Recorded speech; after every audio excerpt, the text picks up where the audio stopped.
Hey guys, Assalamualaikum. It's me Nina and welcome back to Nina Story. Terima kasih kepada korang yang sudah klik video Nina dan make sure korang tengok video Nina sampai habis, okay? Kalau Nina sebut je pasal Titanic, Nina yakin ramai di antara kita ni yang tahu kisah tragedi ni. Movie dia pun dah khatam berkali-kali, lepas tu air mata pun dah bertimbul-timbul keluar bila tengok scene Jack dengan Rose, betul tak? Macam yang kita tahu, kapal Titanic ni dah pun karam disebabkan dia langgar iceberg. Mungkin kita ni cuma tahu dasar cerita je dan kita tak tahu lebih details apa yang terjadi pada masa tu. Nina tahu kisah tentang Titanic ni pun sebabnya tengok filem Titanic. So hari ni Nina akan explain sikit lah dekat korang tentang fakta dan kejadian yang terjadi pada masa tu. So without wasting any time, let's get started.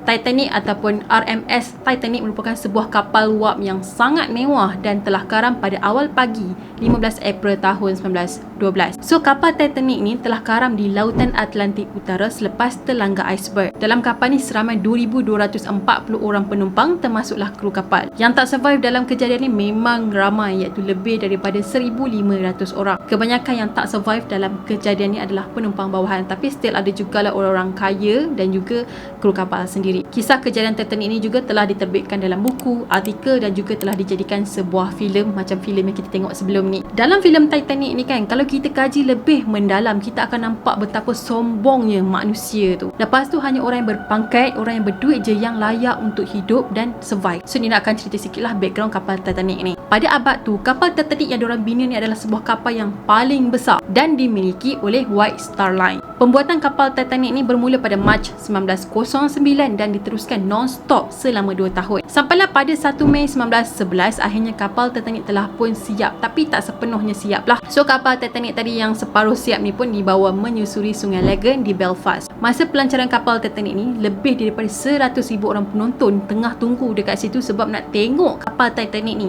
Sebab kapal Titanic tu orang kata apa, yang antara kapal yang terbesar, termewah dan pecah rekod lah pada abad tu. So siapa je tak excited kan nak tengok kapal Titanic tu dengan mata kepala sendiri. Bila dah sampai dekat tempat pemasangan, kru bina kapal ni pun telah membina dek, bina bahagian dalaman yang mewah, install tangki dan juga 2 enjin steam kapal. So apa yang diuar-uarkan tentang kapal Titanic ni adalah kapal Titanic adalah sebuah kapal yang mewah, hebat dan tak akan pernah tenggelam. Dalam kapal tu diorang dah bina kedap air dan air tak akan masuk ke dalam kapal dan seterusnya menyebabkan kapal tu karam. Walaupun diorang kata kapal Titanic ni adalah sebuah kapal yang sempurna, tapi sebenarnya cara pemasangan diorang tu masih belum cukup dan masih ada kekurangan lah. Apa yang Nina baca, dinding sekat air yang diorang bina tu kan cuma terpisah beberapa kaki je dari garisan air. Jadi air ni dia boleh masuk juga ke dalam kapal kalau kapal tadi tu terlalu bergoyang. Akhirnya sekali lagi nama Titanic disebut-sebut oleh orang ramai apabila Titanic akan memulakan pelayaran dia yang sulung. Jadi pelayaran ni akan bermula di England pada 10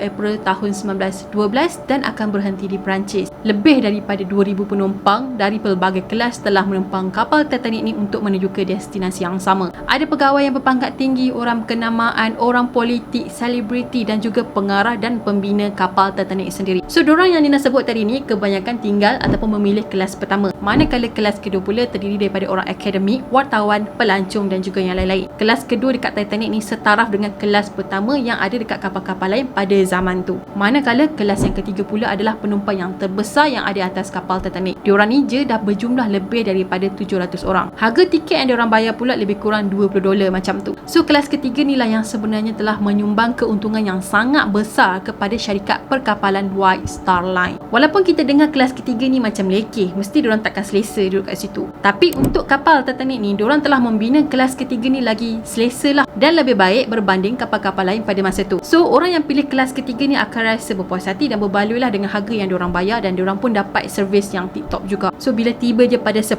April tu, kapal Titanic pun telah berlayar di lautan yang luas untuk menuju ke Perancis. So masa atas laut ni kan, si kapten ni telah memberi arahan kepada stokers untuk menambah arang. Stokers tadi tu pun masukkan arang dengan banyak sampaikan jadi tak terkawal dan akhirnya kapal pun menjadi semakin laju. Tapi ada yang kata kapten tu sendiri yang menyuruh stokers tu masuk arang lagi banyak sebabnya dia nak cepat sampai ke destinasi. Bayangkan pada masa tu Titanic ni dah famous, dah disebut-sebut. Lepas tu tiba lagi awal dari waktu yang telah ditetapkan. Mestilah nama Titanic ni akan menjadi hot, akan viral dan mesti ramai yang akan naik ke kapal Titanic lepas ni. Sampailah pada 14 April, iaitu selepas 4 hari diorang ni berlayar, diorang telah menerima laporan mengenai ais dari kapal yang lain. Tapi kan pada masa tu Titanic ni tengah berlayar di lautan yang luas, yang tenang, tak ada apa-apa masalah. Dalam pukul 11:30 malam macam tu, seorang peninjau pun naiklah dekat dek untuk tengok keadaan dekat depan kapal, dan masa ni lah dia ternampak gunung ais. Tapi gunung ais tu tak berapa jelas sebabnya terlindung dengan macam jerebu macam tu. Jadi dia pun terkalocet nak bagi amaran kepada kapten kapal dan juga orang yang menjaga enjin. Enjin Titanic telah diterbalikkan dengan cepat dan kapal Titanic ni pun berpusing secara mengejut. Kesannya tepi kapal Titanic tadi tu kan telah tersagat dengan sisi gunung iceberg. Serpihan ais yang diorang langgar tu pun jatuh bersepih-sepih atas dek kapal. Kapten pada masa ni rasa lega gila sebab dia fikir yang diorang ni sempat berpatah balik dan tak terlanggar pun iceberg tu. Tapi diorang tak sedar gunung ais tadi tu kan bahagian bawah dia tu bergerigi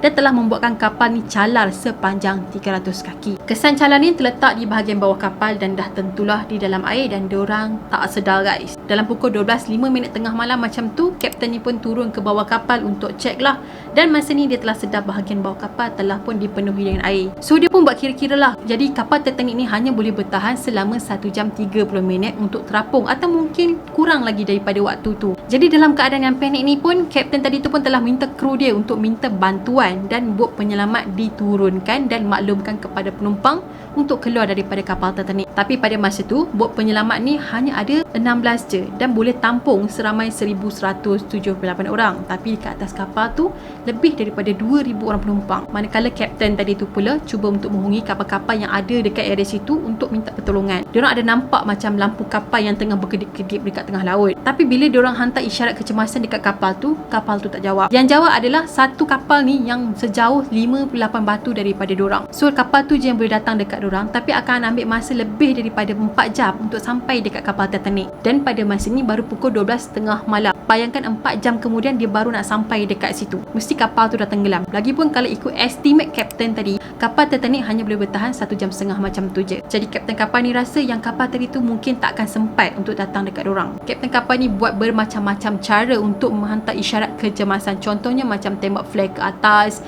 dan juga menghantar kod Morse, tapi tak ada respon. Dalam keadaan yang kelam kabut ni kan, ada juga penumpang kapal Titanic ni telah terjun dari kapal sebabnya dia nak naik bot penyelamat. Dalam bot penyelamat yang diorang nak naik tu kan sebenarnya masih lagi muat penumpang yang lain. Yelah keadaan dah kelam kabut kot. Kalau nak ikutkan dalam satu bot tu dia boleh muat 65 orang. Tapi bila diorang dah panik, dalam bot tu hanya diisi dengan 28 orang penumpang je. Kanak-kanak dan juga wanita telah diberikan keutamaan untuk naik bot penyelamat dulu. Tapi ada juga yang menjadi mangsa korban dalam kejadian ni, ramai kanak-kanak dan wanita. Sebabnya prosedur masa diorang nak selamatkan penumpang tu memang gagal habis. Yelah sepatutnya bot tadi tu boleh muat 65 orang tapi diorang sumbat 28 orang je. Kapal Titanic dikatakan telah mengambil masa 3 jam untuk karam sepenuhnya. Masa ni lah ada macam-macam drama yang boleh nampak. Ada yang terjun dari kapal, ada yang menangis, menjerit, ada family yang terpisah dan berada dalam kekeliruan. Dan ada juga yang sanggup turun daripada bot penyelamat untuk bersama-sama dengan family diorang. Akhirnya seramai 706 penumpang telah berjaya diselamatkan dari kejadian ni. Pengarah White Star Line tadi ni juga telah berjaya menyelamatkan diri dia.